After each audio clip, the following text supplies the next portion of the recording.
Bon, bonsoir à tous, ce soir je vais vous parler de l'été. Oh bah tiens, comme les collègues. Dis donc, des fois le hasard quand même, c'est fou. Clin d'œil, clin d'œil.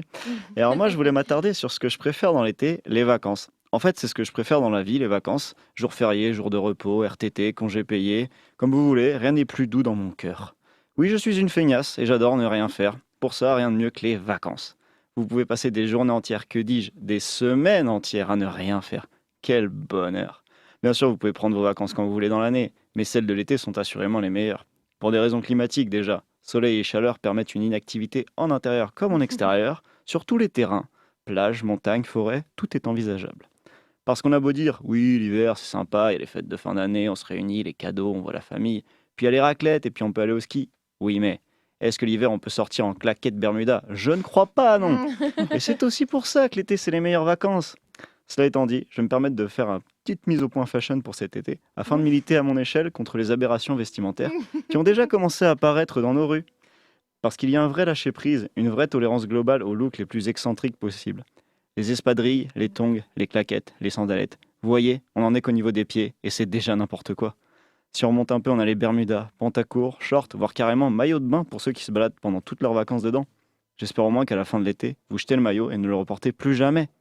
En haut, on a l'option torse nu pour les messieurs. Désolé mesdames de vous imposer nos ventres à bière, mais on a travaillé tout l'hiver pour ne pas avoir de summer body et on tient absolument à vous en faire profiter. Sinon, il y a l'option Marcel, et alors là-dessus, je vais être dur. Mais il faut savoir avoir des mots forts. Le Marcel, c'est inacceptable. N'en mettez plus, ça ne vous va pas, vous nagez dedans, c'est ridicule.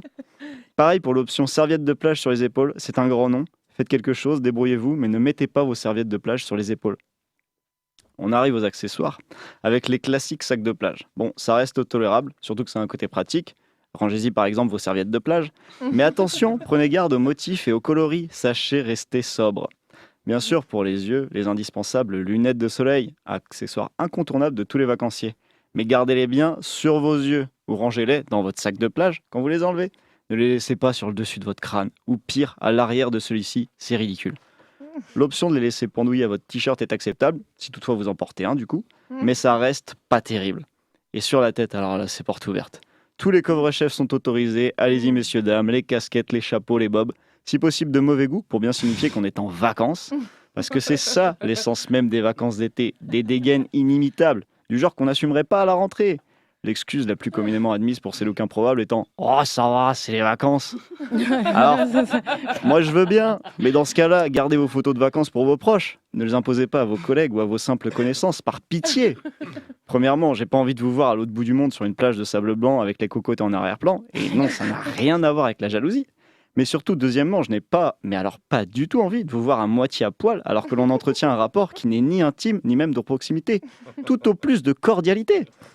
Tout cela étant dit, ça ne m'empêchera pas de me vautrer dans les pires clichés que j'ai présentés lors de cette chronique, à profiter de la plage, des barbecues, des terrasses, toujours avec modération bien sûr, et plus globalement du temps libre bien mérité dont je disposerai. Je finirai donc cette chronique en vous souhaitant à tous un bel été. D'ailleurs, je tiens à mentionner à toutes celles et ceux qui ne seront pas en vacances cet été, mais au contraire qui bosseront 2 fois plus dur que d'habitude. Bon courage donc à tous les saisonniers qui vont supporter des clients aussi insupportables que leurs patrons, à tous ceux qui se lèveront à l'heure où les vacanciers iront se coucher, bref, à tous ceux qui feront en sorte que les vacances restent les vacances. Bel été à tous, bonnes vacances à tous les concernés, et même si on sait qu'on va beaucoup vous manquer, ne vous inquiétez pas, on reviendra en octobre.